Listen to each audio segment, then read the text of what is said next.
قید عشق ناول بھائی امن ایوا ایپیسوڈ 11۔ گھر میں پریسا کے آنے سے رونق لگی ہوئی تھی۔ اس کے بچوں نے دونوں خالہوں کو ایسا مشغول کیا تھا کہ وہ سب بھول گئی۔ پوروا نے بہت مشکل سے ہی ایگزامز کے دن نکالے تھے۔ فری ہوتے ہی وہ تھی اور بچے۔ اس وقت بھی وہ 1 سالہ افرا کو گود میں بٹھائے 3 سالہ کیف کی دنیا جہان کی باتیں چمکتی آنکھوں سے سن رہی تھی۔ ایک نہیں دونوں اسے چاہیے تھے۔ وہ سارا دن ان دونوں کو لیے پھرتی تھی۔ نہ پریحان کو موقع دیتی تھی نہ ان کی ماں کو۔ حیران کن بات یہ تھی کہ وہ دونوں بھی اپنی اس چھوٹی سی خالہ کے ساتھ کافی خوش تھے۔ پریحان خوش ہونا؟ پریسا نے مسکرا کر ان تینوں کی طرف دیکھتی پریحان کو دیکھ کر سوال کیا۔ ان کے پاس ہی آنی بیٹھی مایوں کا ڈریس دیکھ رہی تھی جو آج ہی آیا تھا۔ اب خوش ہی ہونا ہے؟ میری اسٹڈیز اگر پورے ہونے دیتے تو حرج بھی نہیں تھا۔ پریحان نے منہ بنا کر شکوہ کیا۔ آنی نے بے چارگی سے اسے دیکھا۔ وہ لوگ پوری کروائیں گے نا پریحان؟ اب اس بات کو وجہ بنا کر بیزار صورت بنائی رکھو گی تو اچھا نہیں لگے گا ان سب کو، اور تمہارا کیا امپریشن پڑے گا؟ پریسا نے اسے خفگی سے ٹوکا۔ اس کی ساس سے بات کی ہے، وہ لوگ پڑھائیں گی۔ کتنے اچھے لوگ ہیں۔ نرم مزاج ساس ہے اور نندیں اتنی دوستانہ رویہ رکھتی ہیں۔ بیٹا گھرانہ اور ماحول بہت میٹر کرتا ہے۔ صرف لڑکا سب کچھ نہیں ہوتا۔ اسی مجبوری کو لے کر میں نے بھی انکار نہیں کیا۔ آنی نے نرمی سے اسے سمجھایا تو وہ سر ہلا گئی۔ ہاں، سسرال والے تو جیسے ملتے تھے لگتا تھا ساری عمر پلکوں پر ہی بٹھائے رکھیں گے۔ نرم مزاج اور خوش اخلاق، یہی تو سمجھاتی ہوں۔ ماما نے کچھ تو دیکھا ہی تھا۔ میں شکر ہے اتنی پرسکون زندگی گزار رہی ہوں۔ اب تو کوئی گلٹ نہیں۔ میں تو اب بس پوروا کا سوچتی ہوں۔ میں نے سوچا تھا ساتھ لے جاؤں گی مگر پوروا نے صاف انکار کر دیا ہے۔ آنی اب کالج جانے والی ہو جائے گی۔ ہو سکتا ہے پروپوزلز آئے تو پلیز ایسا نہیں کیجیے گا کہ پڑھ رہی ہے، چھوٹی ہے وغیرہ، اور نہیں تو انگیج کر دیں گے۔ پریسا نے ایک بار پھر سامنے بیٹھی پوروا کو دیکھا جو صرف پریحان کی وجہ سے اب تک لاپرواہ حلیہ بنائے بچی بنی رہتی تھی۔ 1 منٹ صبر رکھ لیں آپ۔ پوروا کا نام بھی نہ لے، ابھی اتنی چھوٹی ہے وہ۔ ابھی اسکول ختم ہوا ہے اور او گاڈ، توبہ ہے آپ لوگ سے تو۔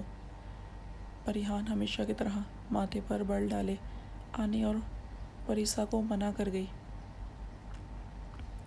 ہاں تو شادی کون کر رہا ہے؟ بس رشتہ ہی تو کریں گے ہم۔ پریسا نے بھی اسی کی طرح ناک چڑھا کر کہا تو، اور آنی سے بات کرنے لگی، جبکہ پریحان مزید بحث بھلائے حیران نظر سے موبائل پر آتی کال کی طرف متوجہ ہوئی۔ اس کے منگیتر کی کال تھی۔ وہ منگیتر جو اتنے وقت سے غائب تھا اور میسج کالز تک اگنور کرتا رہا تھا۔ اس کا جی چاہا اٹینڈ نہ کرے مگر تجسس کے ہاتھوں مجبور ہو کر موبائل کان سے لگایا اور اٹھ کر سائڈ پر ہو گئی۔ ہیلو پریحان، مردانہ سنجیدہ آواز پر وہ متوجہ ہوئی۔ جی میں بول رہی ہوں۔ وہ بھی سنجیدگی سے بولی، لہجہ سپاٹ سا تھا۔ مجھ سے مل سکتی ہیں پلیز، مجھے ضروری بات کرنی ہے۔ وہ اچانک ملتجی لہجے میں بولا، ایکسکیوز می، ایسی کیا ضروری بات ہے؟ جب میں آپ کو میسیجز کرتی رہی تو آپ دیکھ کر بھی انجان بنے رہے۔ آج آپ کو ضروری بات کے لیے ملنا ہے، وہ بھی شادی کے کچھ وقت پہلے؟ معذرت، اب شادی کے بعد ہی بات ہوگی۔ دانت کچکچا کر بد لحاظی سے بولی وہ جو حدیر سے نرم لہجے میں بولتی، وضاحت دیتی، بس بننے والے رشتے کا سوچتی رہی تھی۔ اب سب بھلائے پھاڑ کھانے کر دوڑی تھی۔ میں تب آپ کو جواب دینے کے قابل نہیں تھا، اب ہوں۔ میری بات کو سمجھے، یہ بہت ضروری ہے۔ شادی سے پہلے یہ بتانا چاہتا ہوں، اس سے پہلے کہ بہت دیر ہو جائے۔ پلیز انکار مت کیجیے گا۔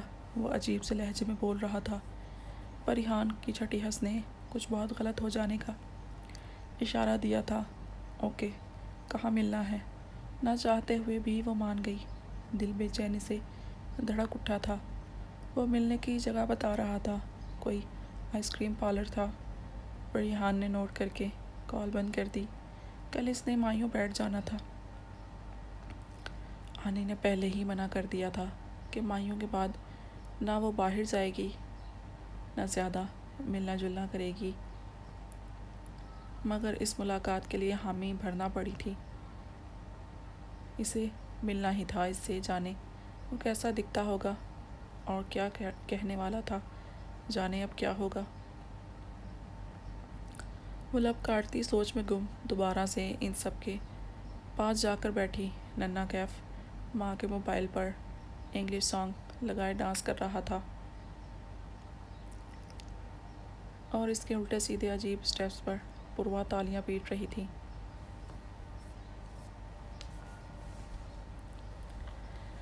وہ غائب دماغ سی سب کے درمیان بیٹھی رہی تھی۔ مورے، آپ سے ایک بات کہوں؟ خانی بیگم کی گود میں سر رکھے خانزادہ نے اچانک سوال کیا۔ اس کے نرم بالوں میں پیار سے انگلیاں چلاتی خانی بیگم نے اس بات میں سر ہلایا کہ آپ مورے گل سے نفرت کرتی ہیں۔ اس کے سوال پر ان کا ہاتھ رک گیا۔ وہ ان کا بیٹا تھا، اکلوتا اور لاڈلا بیٹا، انہیں دنیا میں سب سے زیادہ وہ عزیز تھا، مگر ہر وقت وہ گلجان کی فکر میں گھلتا انہیں بے چین کرتا تھا۔ پسند کرنے کے قابل کیا ہے؟ مگر ہاں، میں نفرت بھی نہیں کرتی، وہ صاف گوئی سے بولیں۔ اس نے آنکھیں کھول کر ان کا چہرہ دیکھا۔ بہت خوبصورت نقوش اور سفید چمکتا رنگ، حویلی میں سب سے زیادہ عزت اور خاندانی وقار، مہنگا لباس اور اچھے بیک گراؤنڈ کی رونق چہرے پر تھی۔ آپ ویل ایجوکیٹڈ ہیں، اونچے خاندان کی بیٹی اور بہو ہیں، عزت بھی ہے، پھر بھی مورے آپ گلجان مورے ناپسند ہے۔ ان کے پاس نہ اچھی تعلیم ہے، نہ ہی عزت اور نہ ہی خاندانی بیوی والا وقار، نہ آپ کے برابر حسن، نہ ہی اچھا پہناوا۔ پھر بھی وہ تعصب اور دکھ سے ماں کو دیکھ رہا تھا۔ وہ لب بھیج کر رہ گئی۔ ناراضگی سے بیٹی کو دیکھا۔ اس کے پاس میرا خانزادہ ہے جو مجھ سے زیادہ اس کی پرواہ کرتا ہے، اس کا خیال رکھتا ہے، پھر بھی پوچھ رہے ہو؟ ان کی بات پر وہ بے ساختہ مسکرایا۔ جن کے پاس دنیا کی ہر چیز ہو، وہ ایک چیز میں بھی بٹوارا برداشت نہیں کرتا۔ آپ کا خیال نہیں رکھتا کیا؟ پرواہ بھی کرتا ہوں۔ آپ کی گود میں سر رکھ کر جو سکون ملتا ہے وہ کہیں نہیں۔ مجھ پر سب سے زیادہ آپ ہی حق جتا سکتی ہیں، یا پھر آپ کے بعد میری بیوی۔ وہ آخر میں شرارتی لہجہ اختیار کرتا انہیں ہنسنے پر مجبور کر گیا۔ اس کے وجیح چہرے پر یہ شوخی اور مسکراہٹ انہیں بہت اچھی لگ رہی تھی۔ بے ساختہ نظر اتاری مورے کہ آپ میرے لیے ویسے اسٹینڈ نہیں لے سکتی جیسے ثنا چچی لیتی ہیں، جیسے موسیٰ کے لیے وہ آقا جان کے سامنے بھی ڈٹ گئی تھی، پلوشے کے رشتے سے انکار کیا تھا، ویسے آپ کیوں نہیں کرتی میرے لیے؟ وہ اٹھ کر بیٹھتا انہیں ناراض نظروں سے دیکھنے لگا۔ وہ حیران ہوئی۔ بال بکھرے ہوئے تھے، کچھ وقت پہلے کی مسکراہٹ اور شوخی اب غائب تھی۔ نیلی آنکھوں میں دنیا جہاں کی سنجیدگی بھرے بیٹھا تھا۔ ایسا لگتا تھا ٹھان چکا ہے، باری باری پورے گھر سے لڑے گا اور سب سے ناراض ہوگا۔ پھر انجام بھی تو دیکھو کیا ہوا۔ پسند کی شادی کی، مگر اس لڑکی سے کبھی نہیں بنی۔ بے سکون رہا، لڑتا رہا، اور پھر جب خوش رہنا چاہا تو وہ اکڑی اکڑی رہتی تھی، اور ایک دن ایسے ہی دنیا سے چلی گئی۔ موسیٰ آج تک گھر سے دور جانے کیسے اکیلے جی رہا ہے؟ یہ سب ثنا کی ناسمجھی اور ضد کی وجہ سے ہوا ہے۔ میں اپنے بیٹے کو یہ ضلالت دے دوں؟ خانی بیگم نے سنجیدگی سے کہتے ہوئے اسے دیکھا۔ وہ سر ڈالے متعصب سا بیٹھا تھا۔ یہ سچ تو وہ بھی جانتا اور مانتا بھی تھا۔ موسیٰ کے اجڑنے کا غم اسے بھی تھا، مگر وہ غلط تھا۔ اپنی بیوی سے شادی کے تیسرے دن بری طرح لڑ پڑا تھا، اور پھر کبھی کبھی رویہ اچھا نہیں کر پایا تھا، اور اس سب کی وجہ سے صرف وہی تھی جس کو آغا جان اس کی زندگی میں شامل کرنا چاہتے تھے۔ موسیٰ کا بہروز خان کے ہاں بہت آنا جانا تھا۔ بہروز خان کے ایک پوتے سے اس کی اچھی دوستی تھی، اسے آمنہ وہیں ملی تھی، شرارتی اور شوخ سی۔ وہ اپنی دوست سے ملنے آتی تھی، سامنا ہونے پر اکثر سلام دعا ہو جاتی۔ ایک روز اس نے موسیٰ سے اپنی بے پناہ محبت کا اظہار کیا تھا اور کہا کہ وہ اس سے شادی کرنا چاہتی ہے۔ موسیٰ حیران ہو گیا، اتنا حیران کہ اس نے سب گھر آ کر خانزادہ سے بھی شیئر کیا۔ وہ بے یقین تھا کہ ایک لڑکی چند ملاقاتوں میں کیسے دیوانی ہو گئی۔ وہ خاموشی سے کنارہ کش ہو گیا تھا، نہ انکار کیا نہ اقرار۔ اس کا رویہ شاید اسے سمجھا گیا تھا، تبھی خاموش ہو گئی تھی۔ موسیٰ بھی سب بھلا گیا تھا۔ وہ جس سے محبت کرتا تھا، اس سے فرصت کہاں تھی کہ آمنہ یا کسی بھی انجان کو سوچتا یا فکر کرتا۔ اسے آمنہ سے محبت نہیں تھی، پھر اس نے آمنہ سے شادی کیوں کی؟ شاید اپنی محبت سے ریجیکٹ ہونے پر؟ خانزادہ سمجھ نہیں پایا تھا کبھی، اور نہ موسیٰ نے بتایا تھا۔ خان، کیا ہوا بیٹا؟ ماں کی پکار پر وہ خیالوں سے جاگا اور سر جھٹک کر گہرا سانس بھرا۔ مورے، بس اتنا یاد رکھیے گا، میں موسیٰ نہیں ہوں۔ آپ اس کی غلطی کی وجہ سے میرا ساتھ نہیں دے رہی ہیں۔ وہ بچوں کی طرح منہ بنا کر بولا۔ آج جو بات تمہیں ناانصافی لگ رہی ہے وہ کل سمجھ جاؤ گے۔ بڑوں کے فیصلے کبھی غلط نہیں ہوا کرتے۔ خانی بیگم کے سمجھانے پر وہ سنجیدگی سے انہیں دیکھنے لگا۔ سب گھر والے اسے انتہائی قدم اٹھانے پر مجبور کر رہے تھے۔